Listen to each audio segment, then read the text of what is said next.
All right, lovely. So let's start with the classification of law. All right. We know that the classification of law can occur within four, well, technically not four, but like there are different ways, right? So law can be classified via subject matter. So law can be categorized based on the subject matter or content it regulates, organizing laws according to specific areas of human activity or social societal concerns, right? For example, tort laws, right? Tort law governs civil wrongs or injuries inflicted on individuals or on their property by others. Right, we could look at that, especially when in instances of negligence, intentional acts, or strict liability. Contract laws deal specifically to contracts establishing rights and duties and obligations of parties involved in contractual relationships. And we have real property law that speaks to immovable assets, regulating ownership, possession, use, and transfer of real estate, right? So we're looking at stuff like that. So that's how we classify law via subject matter. So law is different based on its different subject matter, right? We can also classify law based on its function. So we can categorize it based on its function or its purpose within the legal system, focusing on the role that it plays in maintaining order. So you have substantive law, right? So substantive law sets forth rights, the duties, and obligations of individuals and entities, right? So, some examples of substantive law would have been criminal law, right? Well, criminal law, right, that regulates the conduct of anything, any type of harmful proponent within the society, right? So theft, assault, murder, those type of things you guys would know. Criminal law, right? Civil law now, right, would govern any disputes between individuals or entities. So we speak about matters relating to contracts, speaking about real property, speaking about torts, speaking about family law, etc. Right? Civil procedure now, right? It's another look right at it. So it governs the process by which civil cases are handled. We have criminal procedure that governs rules and safeguard governing investigations, prosecution, and adjudication of criminal offenses. Right. So we can classify the law based on its function in this way. So what does the law seek to do? So it could be substantive in the case of civil law and criminal law, or procedural based on civil procedure and criminal procedure, right? So it could be procedural or substantive. So that's how we would separate the law based on their function, right? So the classification of law concepts specifically, law by concept. So we could actually place laws into different families, right, based on the concepts, right, or the principles that shape their application and interpretation, right? So, for example, we're speaking about private law and public law. So, private is between individuals or entities, and public is between the individuals or entities and the government. So, examples of private law would have been contract law, property law, and tort law. Those are private laws, right? And where public laws, for example, constitutional, administrative, and criminal law. So, we can divide laws or separate laws based on concepts, and the main concepts are private law versus public law, and we know the different examples on the private, and we know the different examples on the public, right? So those are the three main ways we can use to classify a law itself, right? The families of law. The classification of law into families of law identifies distinct legal traditions or systems based on historical, cultural, and institutional factors. Each family of law is characterized by its unique approach to legal practices, right? So sources of law and methods of interpretation. So we're looking at those type of things. So what are different families of law? I put in three different families of law here to discuss, right? So the common law system. So it's originating in England and widely adopted by countries with British colonial heritage. The common law system relies on judicial decisions and precedent to establish legal principles. It emphasizes case by case adjudication and development of legal principles through judicial interpretation. So we're looking at those type of things. So characteristics is it's precedence based for decision making, right? It's adversarial for legal proceedings, right? Adversarial legal proceedings, right? Emphasis on judge made law and flexibility in legal interpretation, right? So that's the common law family, right? That's one law example that we have there. Another family would be civil law, right? So derived from a Roman law and codified legal systems, right, developed in the European continent. The civil law system is characterized by comprehensive legal codes and statutes that form the basis of legal principles. It emphasizes legal enactments and systematic codifications of law. So what we're looking at is codified legal codes, inquisitional legal proceedings, emphasis on statutory law, and hierarchical judicial structure. So this is a different family of law. So there are different ways in which we can classify them, and that is what we're looking at, right? We also have, for example, the last example here could have been Islamic law, right, based on religious principles, right, and jurisprudence. So Sharia law governs various aspects of personal, family, and societal affairs, and it encompasses religious teachings, legal rulings called fatwas, and interpretations of Islamic texts, right, Quran and Hadith, right. So what we're generally looking at is religious authority within this family of law. So there are different families of laws, and all of them have different types of characteristics that really talk to them, right? So if you're looking for something within Sharia law that has different characteristics than something within civil law, which have different characteristics than something within common law. So hopefully that makes sense. It's just the families of law. I just use these three examples as different families of law that we have, right?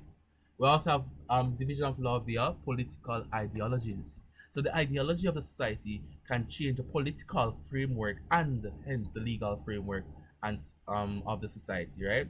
It can actually be related to the governance individual right rather, and societal organization, right?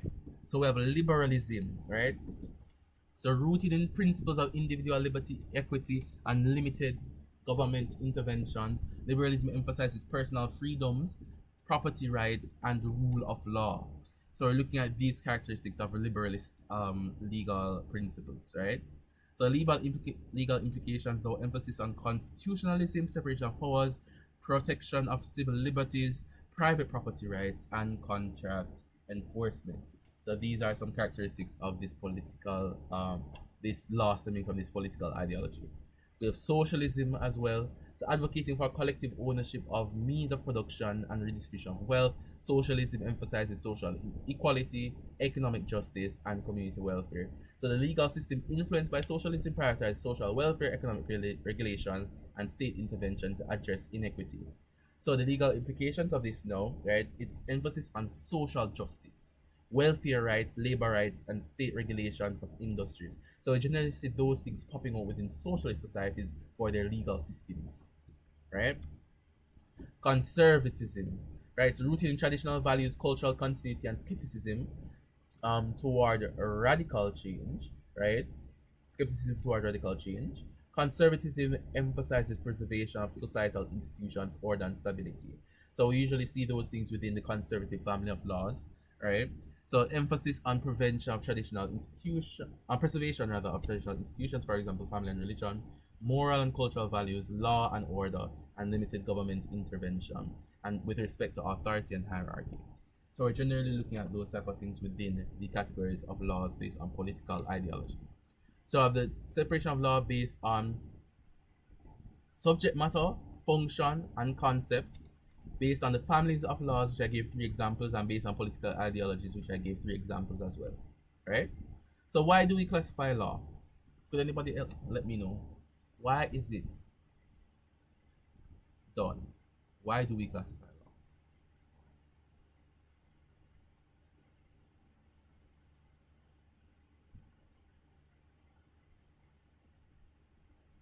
Anyone?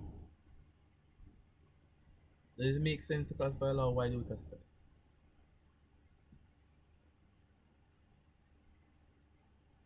Uniformity in research, alright. Gabriel has an answer there. Anyone else?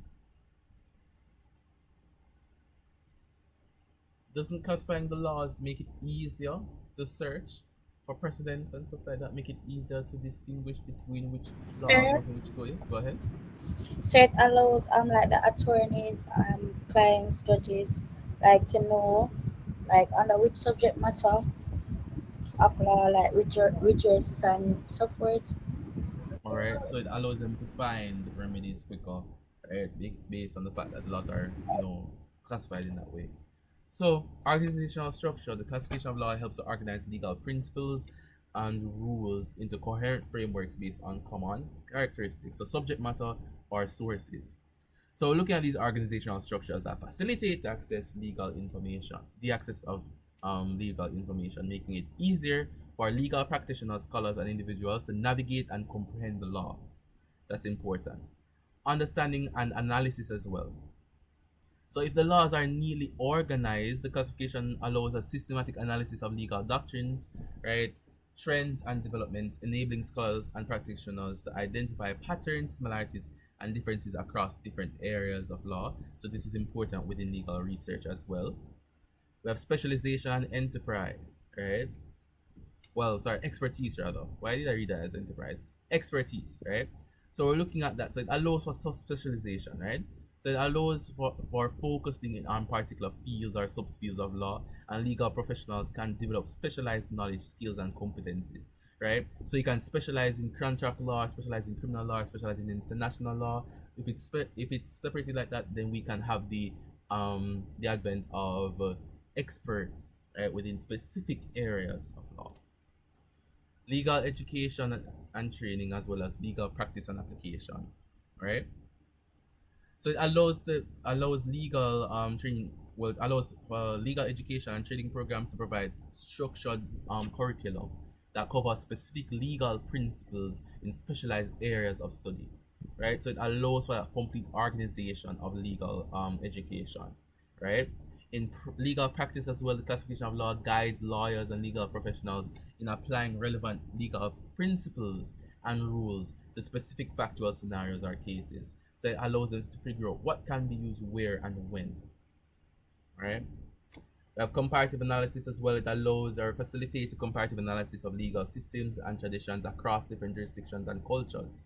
By characterizing laws based on common characteristics or criteria, scholars and policymakers can compare legal frameworks, institutions, and practices to identify similarities, differences, and best practices. Right? So this is an interesting one here. Looking at how within different regions or different cultures or different jurisdictions, how the law changes and how it will affect, right? How you practice the law in different regions, right? So this is one of the reasons why if you are a lawyer within a specific jurisdiction, you may have to now learn the law of a different of another jurisdiction, because they may be different. They satisfy different characteristics and criteria than the law of a different jurisdiction, right? So that those are generally the reasons, right, for classifying law. Classification of law is actually a really, really small topic, right? That's really it for this. Very, very small topic. So the classification of law.